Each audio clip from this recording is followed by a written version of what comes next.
It is Thursday, May the 5th, Cinco de Mayo. Yes. Happy Cinco de Mayo to anybody celebrating. Cinco de Mayo. Have you done anything to celebrate today? No. I will. I'll be going to watch Doctor Strange a little That's later right. on. That's right. Yeah. I'm going out with some friends tonight. We're going for wings, Way. Does that sound fun? Yes. Wings are always a good time. Never a bad time to go out for wings. You can't eat a wing and not smile. No. Nothing says unless you're a vegetarian. You can get at this particular place there's really no vegan option, but I mean there was one time that me and my friends, we all got together and we went to this like all you can eat kind of Brazilian steakhouse deal where they just bring the meat to your thing. Mm-hmm. And a friend of ours, she came to meet us. And when they went to take her order, she's like, I just want the salad bar. And it seemed like the oddest place to come to just go to the salad bar. But I guess that's an option you can do. You can go to a Brazilian steakhouse and not eat meat. Well, what else can you do if you want to just socialize, right? Well, that's it. That's the cost of being water? friends with us. You can get that. Have you ever had one of the pineapple one that they'll bring to you? I mean... Pineapple what? It's like a wing? No. It's Steak? I don't want to say fry it, but they come in it. They cut it off for you, and it's like pineapple with like a fried pineapple. Kind of, yeah. It is delicious.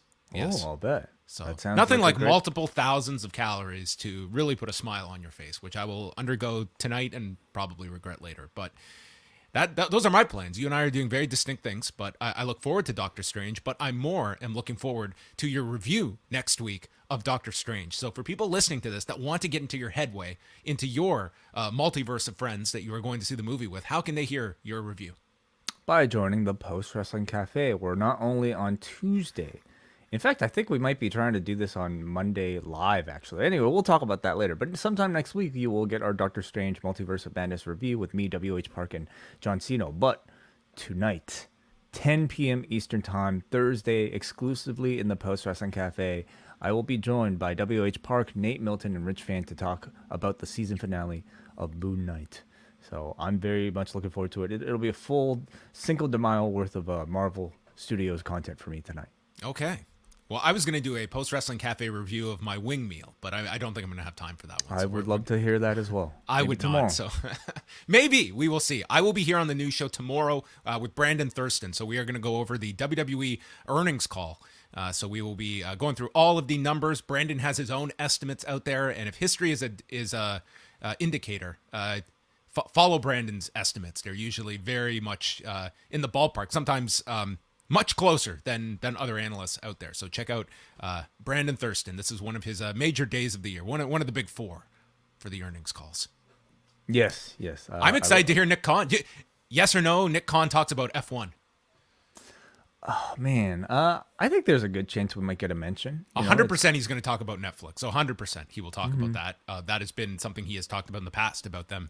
It's not a question of if, but when they will get into live sports. So I am more than most earnings calls looking forward to Nick Khan's state of the industry, which these calls have become at this point, other than we get Vince off the top in kind of that gravelly, it was a great quarter and lots great stuff. And Nick, over to you. That's about it. And then we will move on. We'll get Stephanie's presentation, which is a Stephanie presentation. And then the fun begins with Nick. As always, yes. I look forward to your deep dive with Brandon tomorrow.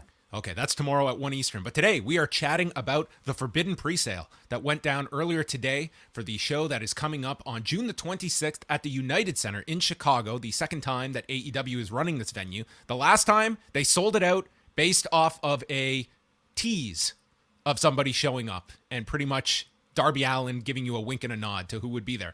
And it looks like they are going to have another sellout at the end of June. All the available pre-sale tickets were gobbled up earlier today. I did speak to someone in the live events department at AEW who stated that there is an allotment of tickets that are held back for tomorrow's public on sale. So you're not completely out of luck if you did not get tickets today. But I would imagine those tickets are going to go super fast. And WrestleTix noting that the configuration is just over 14,000.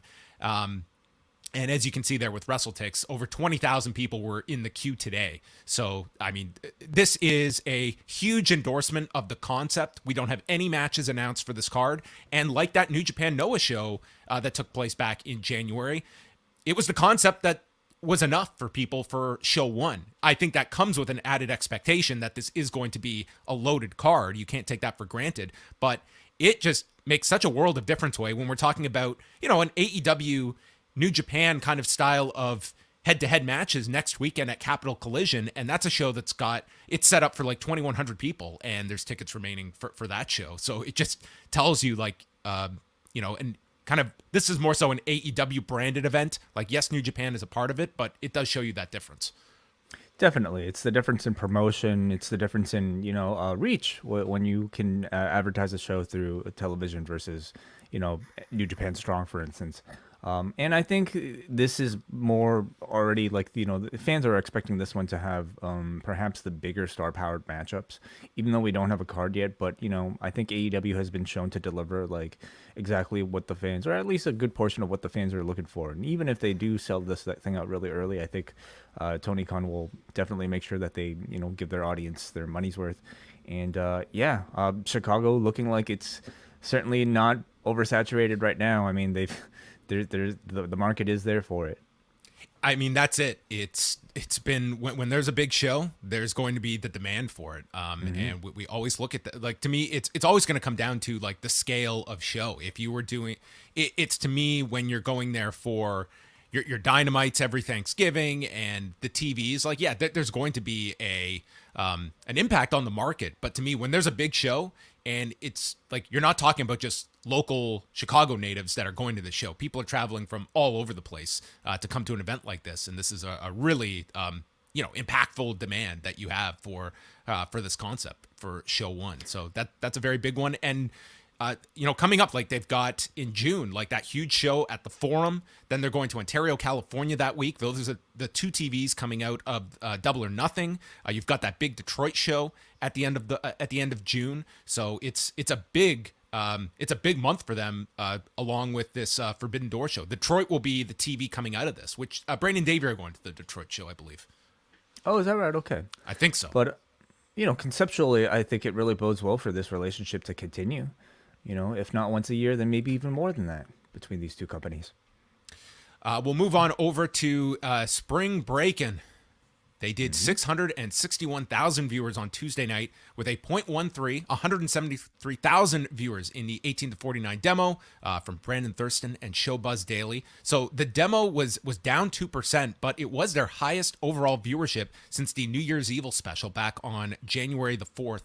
Up 19% this week in viewers and finishing 33rd among cable originals. There was a big loss among males 18 to 34, but that was offset by a big increase by women in the demo. So overall, 18 to 34 was only down 2%. And this was going against the Milwaukee Bucks Boston Celtics game that did 4.1 million viewers and a 1.39 in the demo. And then they went against the first 20 minutes of the Golden State Memphis game that did a 1.76 in 18 to 49. These are unreal for the first round, or I guess we're moving on now to the second round of the NBA playoffs, but just staggering. There was also an NHL playoff game on Tuesday that went against them, the Pittsburgh Rangers game that was fourth on cable. This game was a triple overtime game that lasted almost 5 hours on ESPN.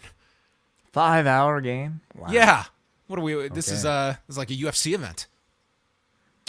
Or a former WWE pay-per-view. Wow, that's a long game. Wow. Also that night was Young Rock, and we don't really follow the Young Rock numbers too closely, but this was one that got promotion on Raw the night before and was focused around Dwayne Johnson's tryout in 1996 that featured Colt Cabana as the Brooklyn Brawler on this episode. Speaking role, no less. And yes, and we had Luke Hawx as well playing Steve Austin. Got the accent down pretty well. And is that right? Yeah, the Mankind and Triple H ones were and yes, it doesn't exactly strike me as the most on brand. I guess the Hunter looks pretty good. He was okay. He was all right. Michael Hayes. This is Michael Hayes. Wow. This is Michael Hayes. There was a Bruce Pritchard in this. The recurring Vince McMahon character was back in it. Dude, Vince McMahon's portrayal on this show is so funny. Like, he is just the most, just like this angel of an individual, like just the greatest guy. Like, no controversy about him. Yes, we had Mantar. This did not line up time-wise when that character was shelved a year ago, but hey, we got Mantar into this locker room, and I can't tell you who some of these others were. The Iron Sheik is the one on the phone. I don't know who those others were portraying, but there you go. They did 2,138,000 viewers and a .34 in 18 to 49, seventh among network programs on Tuesday. It was a drop in the demo from a .40 the week before, so that did fall. But it'll be interesting to watch if there's any kind of pickup just among wrestling fans, because now you're more so into he's now being assigned to Memphis and then being called up to the WWF later that year. If that increases at all, as well as the mentions on Raw, if that helps at all. We did get at least like a billboard for it on Monday. Stardom held a show today, the Fukuoka Goddess Festival at the International Center in front of 1,156 fans. This featured and we will have spoilers here, so fair warning. There is a report up on the site from Karen Peterson. The main event saw Saya Kamatani retain the Wonder of Stardom title against Micah after a Phoenix Splash. They went about 25 minutes, and then Mirai, who had just won the Cinderella tournament, came out to issue a challenge to Kamatani, and they will have their match on May the 28th. And then the title change that we saw on the show was Hazuki and Koguma winning the Goddesses of Stardom tag titles from Momo Watanabe and Starlight Kid. So if you want to dive into a extensive review of the show, it is up at postwrestling.com now from Karen Peterson, who is also doing the Dream Slam Weekly that comes out every weekend at postwrestling.com. So you can look forward to that this week with a whole breakdown of the Joshi scene worldwide. Yeah, as always. Again, grab your coffee, maybe load up a laptop worth of matches, and then just read. So with Friday being our WWE Q1 day here on the news show, Wai will not be with us. So I want to quickly just look at the Backlash that is coming up on Sunday. And we will have a show live immediately after WrestleMania Backlash here on the channel. And as of right now, Wai, we have 6 matches. And it would seem like Charlotte Flair and Ronda Rousey is in the position to headline this card. It's an I Quit match for the SmackDown Women's Championship. Do you suspect title change in this match coming out of it? And does the program continue to a rubber match, if so? I personally think so. I think it's a show that on paper doesn't look the most important. And I think typically in these types of situations, Vince likes to have some sort of big news event to go out there to make people, wish that they should have seen it or that they will show up for the next time, so that they don't miss a significant event. So, I mean, it's a rematch. Ronda has already failed once. I think we're going to get a title change this time around. Yes, and next month is Hell in a Cell, so that could be one match that is that you move over where they're in Chicago next month. Chicago getting a big show next month from WWE. Well, nice of them. That's good. Yeah. I didn't even realize that next week or Friday, SmackDown's in Long Island, which is where Dynamite is next Wednesday. I did not realize they were in such close proximity with both in the exact same market, just days apart. Cody Rhodes and Seth Rollins. I think Cody wins this match. I hope this is not one where, Cody won the first one. Seth is going to win the next one. I think Cody has to be really dominant out of the gate here. He, to me, is the major star on Raw, and I would book him accordingly. But I have high hopes for this match after their WrestleMania one was terrific.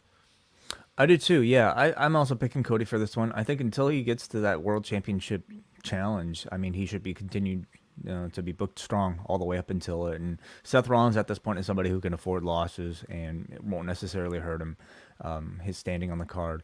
This one is going to have sort of a different pressure on it.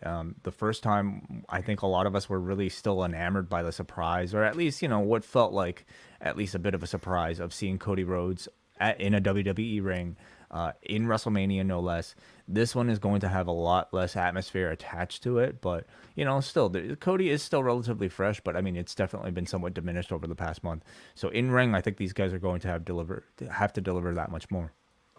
Drew McIntyre and RK Bro against the Bloodline, and this would, in theory, be, further pushing Drew McIntyre as, Roman Reigns, I would say, long-term rival on the SmackDown side, because in the interim, like, you have all of those stadium shows, and I could certainly see something in here where you kind of insert Randy Orton as well as a potential opponent for Roman Reigns, because you have Hell in a Cell to book, you have Money in the Bank, or Riddle. What's that? Or Riddle. I don't see Roman and Riddle. I don't know. I don't see Riddle right now at that kind of a position. I guess not completely impossible. If I was picking the two, I would say Randy is more kind of suited to be a challenger for this. But do you see Roman at all taking a fall in this match? Do they go that far? Or do you think that is going to be... I do see the babyfaces winning this one. I don't see Roman taking a fall. Babyface is winning, sure, absolutely. There's no title on the line. You're not risking anything. And maybe you still eventually, get to that Usos RK Bro match sooner than later. AJ Styles against Edge, with Damian Priest banned from ringside. So these photos are just they look like I don't know what. These look like look at AJ there. He's just like deep, and he's very concentrated on this pose. Yeah, the hair is looking luscious as always. Yeah, this one I think is also a match that is taking place under somewhat similar. I mean, I would say higher expectations perhaps maybe for this one, because the WrestleMania match, while good, was not exactly a memorable show stealer like we thought it was. So anytime these two are in the ring, of course, like, I think we look for that to be a possibility. So this time around, maybe hoping to change that. Priest isn't going to be involved, but I mean, wrestling stipulations are what they are. We know Finn Balor is attached to this whole thing now, so maybe some interaction with those two. Yeah, this is one where I do see Edge going over. I like your idea of Edge with Cody. If Cody is not going into that title picture and you move on from the Seth Rollins feud, Edge makes a lot of sense to go that direction. So that would be my choice for this one. But we will see. Okay. Happy Corbin and Madcap Moss, and then Bobby Lashley and Omos round things out. I know we could spend hours breaking down these two matches. Yeah. That's I don't know. Does Omos have to win this one over Lashley? We'll continue that. Maybe we'll get Hell in a Cell with Lashley and Omos, the rubber match. Well, this feud doesn't feel like it's nearly over yet. I think, even though they kicked it off at WrestleMania is what they did, and we're getting to this Backlash match, but it feels like there's still a bit more. So I think it definitely continues after this, and maybe it means Omos wins again. Maybe. Corbin and Moss. I guess Moss. They're trying with him. Okay, whatever. I don't think those two matches are of much significance for this show on Sunday. But there you go. It's a show on Sunday. I'm not going to say that this is a spectacular follow-up to WrestleMania, but I do feel we will get some good wrestling, in particular, like the top four matches. I think those will be enough that those that watch this show will probably be satisfied coming out of it. But we shall see. We will be live Sunday night right after the show here on the channel. Also going down this weekend is UFC 274, taking place from Phoenix, Arizona, and we are going to be bringing in our MMA analyst himself, Phil Chertok, the Lord of the Discord. Phil, how are you doing? I'm doing terrific. Happy Cinco de Mayo, guys. Yes, congratulations. We have made it to another Cinco de Mayo. Are you ready for another late Saturday night? Will this be a late Saturday night? Based on the fights on this main card, are we going to be talking past 2 a.m. on Saturday night / Sunday morning? I don't think so, because it's really hard to imagine this. Even though there is 2 title fights on this card, it is hard to imagine the main event going the distance. 2 rounds max, I feel. Yeah, this I think when we did our when you and Eric did the year-end show and I sent in my picks, I think this was my most anticipated fight to make in 2022, and I think it's a spectacular fight. Charles Oliveira became the interim champion, defeating Michael Chandler a year ago, and then defended and became the undisputed champion, beating Dustin Poirier back in December. And he is taking on Justin Gaethje, who is coming off a decision win against Michael Chandler in many people's choice for fight of the year in November. I cannot possibly fathom this fight not delivering in a big way. But where do you sort of assess Charles Oliveira now that he has had, this incredible win streak? I think a lot of it was early in the first half of his UFC tenure, a shakiness to him, just an inconsistency. And now he has put together an unbelievable win streak. He's won his last 10 fights. Is Charles Oliveira sort of solidifying himself as this all-time star at 155 pounds at least? Of course, we have seen him at featherweight as well. I do think he's an all-time star. I think he's already established himself as a Hall of Famer. He is the all-time submission win leader in the UFC, overtaking Damian Maia last year, or maybe it was even the year before. As you mentioned, he did have a rocky start to his career. They put him up against Donald Cerrone at 155 early in his career. He looked too small for that weight class. He had trouble making 145, had a bunch of losses there.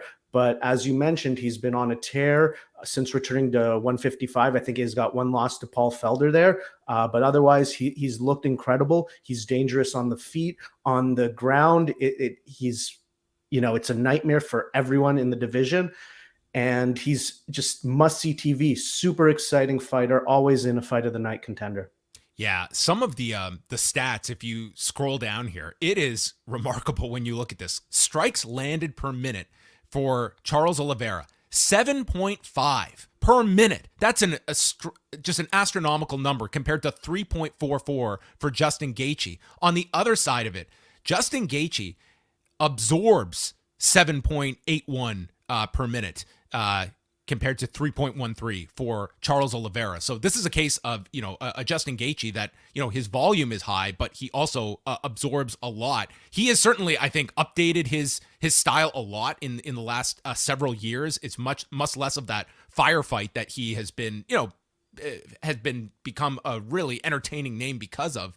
But at the same time, I think we do see a lot more discipline from him, and that is going to create many issues for Charles Oliveira. This is a very hard fight, though, to break down. And, maybe we'll see a little bit of a template of the Oliveira fight with Michael Chandler, but I look at Gaethje as much more of a threat than Michael Chandler. To me, he is a more advanced version of where Chandler is at this stage of his career.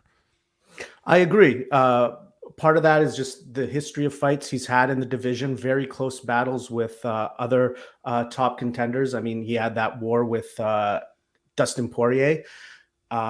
And I think he's going to be a little bit more difficult to get a handle of on the ground as well. He's shown that outside of his fight with Khabib, that his wrestling is excellent.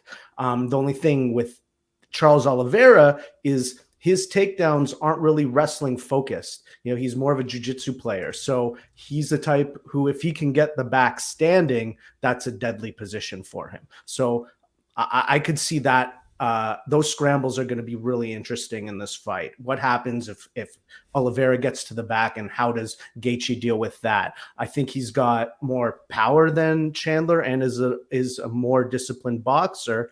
And we saw Poirier have quite a bit of boxing success against Oliveira. We've seen many people have boxing success against Oliveira early. It's just that, Oliveira has developed this ability to weather the storm and come back in these fights. And that's also something that we didn't see earlier in his career. Yeah, his ability to rebound, I think it was really the perfect example of that was the Chandler fight last year, where, he took a lot of damage in the first round and just blitzed him at the start of that second round. You worry about somebody that consistently gets hit badly in some of these fights, but Charles Oliveira has shown like a remarkable recovery. He got hurt in the Dustin Poirier fight, came back to, really shut down Poirier in the second and then finished him rather quickly in the third round. So I have a really hard time betting against Charles Oliveira given this stretch that he has had. But to me, of this just murderer's row of lightweights, I would say Justin Gaethje would be kind of the crowning achievement of those last fights with Chandler, Poirier, and now Gaethje. That's a hell of a run for any fighter to be able to own victories over if he is still champion after Saturday. And that's when you're really talking like all-time elite level at 155 pounds when Charles Oliveira is running through this level of competition.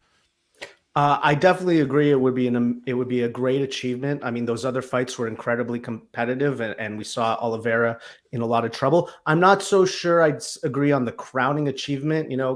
Dustin Poirier is an amazing fighter and also a former interim champion as well. And he has a win over Gaethje, but they're right there neck and neck. These are all incredible fighters who all could be champion at this point.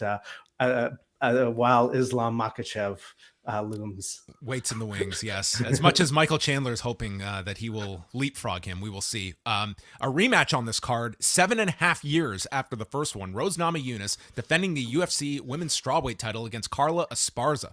This was the final of the first strawweight season to crown the first 115-pound champion in December of 2014. And now the tables turned with Namajunas defending this championship. I rewatched this fight just the other night, and I don't know how much you can put in a fight that took place 7 years ago. They're such different fighters now, but it was glaring how dominant Carla Esparza was in that fight. Like, Rose Namajunas seemed completely swept up by the stage and the moment because Esparza had her way, not just with her takedowns, but she was nonstop on top. Like, her ground strikes just broke Namajunas. Like, by that second round, it just seemed like Namajunas was mentally out of that fight. I do not expect that kind of breaking on Namajunas' part here. But regardless, Carla Esparza has had to go through a lot to get back. She lost that fight just months later for the title to Joanna Jędrzejczyk, and this has been a long path to get back to this championship.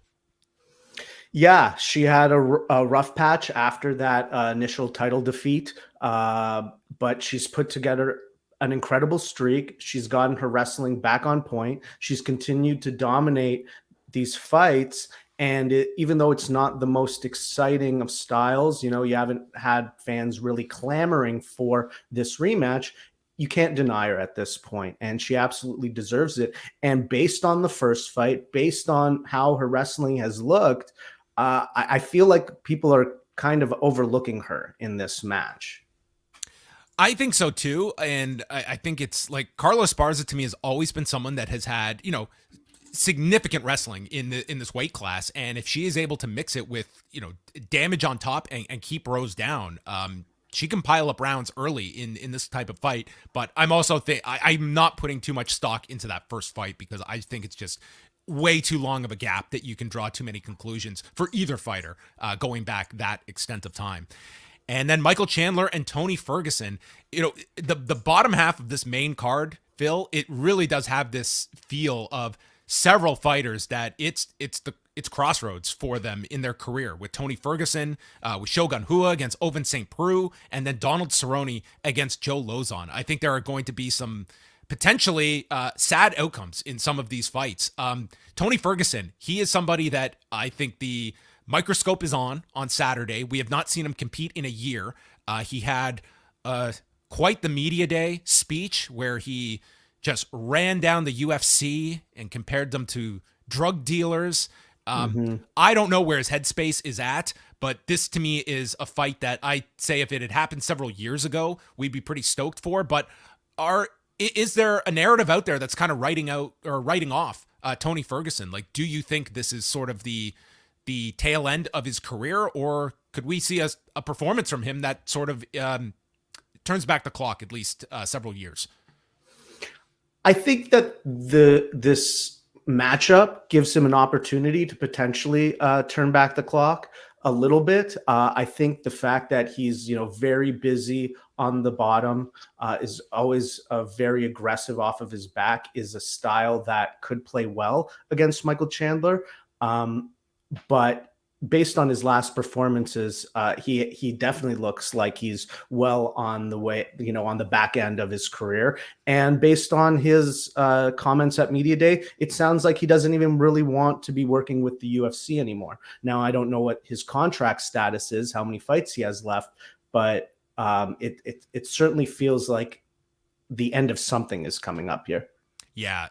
After Tony Ferguson had that 12-fight win streak, he is now 0-3 over the past 2 years with losses to Justin Gaethje, Charles Oliveira, and Beneil Dariush. So those are very impressive names.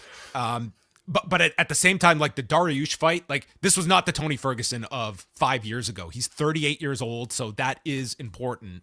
I'm not saying that Tony Ferguson, this is an unwinnable fight, but I do think a poor performance from Tony Ferguson, it's very tough to compete at this weight class as you're getting into your higher end of your 30s.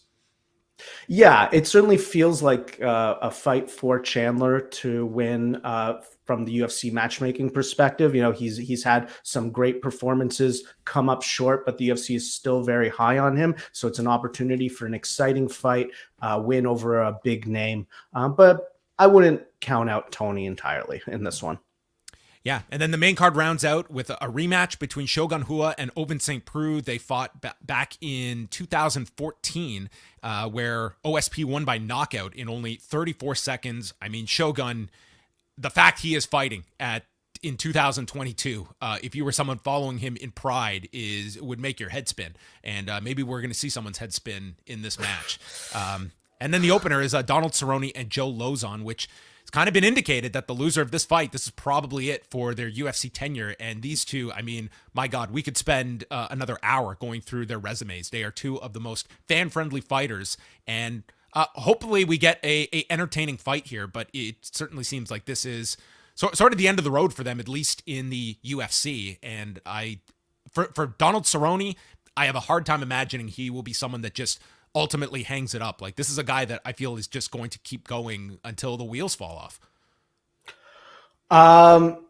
Maybe. I mean, he is also somebody who has a lot of other sort of wild activities that he likes to partake in. But as he's getting paid to fight, is one of those sort of crazy. You don't see this guy doing like bare knuckle or stuff like that, because to me, he is like the kind of candidate that just seems, if a place is willing to pay him, he wants to continue fighting. You very well could be right. I mean, that certainly fits with, what we've heard from him throughout his career about always wanting to bounce back quickly after fights and get another fight right after. So yeah, I mean, I guess maybe I'm just wishful thinking here. It's always nice to, even win or lose, for a fighter to go out, in a semi-meaningful fight. I think from a matchmaking standpoint, this is as good as you're going to get with Cowboy and Lozon in what are potentially their last fights in the UFC. I think I was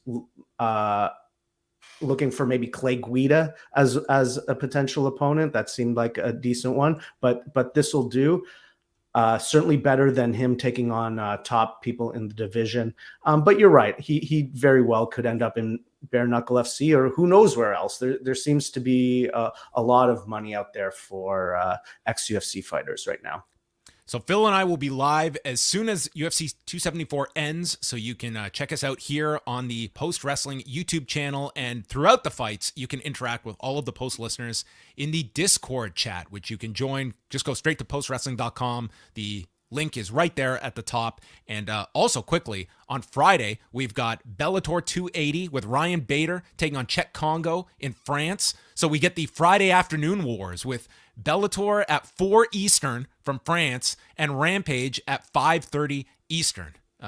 Why? I can't tell you, but this is going to be, who does not want to be watching Bellator 280 at 1 in the afternoon on the West Coast? And then Friday night, it is PFL with actually a pretty strong card, or at least some strong names on this card, including the first fight this season for Kayla Harrison against Marina Moknat Kina. I am butchering that one, but DraftKings, are you ready for the line on this one?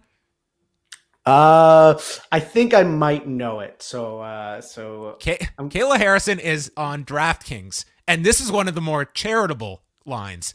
Minus 3,500 against her opponent, who is plus 1,500. Bet 365 has her at minus 5,000. So, I mean, God, if you are, why not? Why not throw some money on the underdog here? What do you have to lose? Look, if she breaks a toe, there's all sorts of things that could happen that are just wild in a fight that are more likely than her getting actually defeated.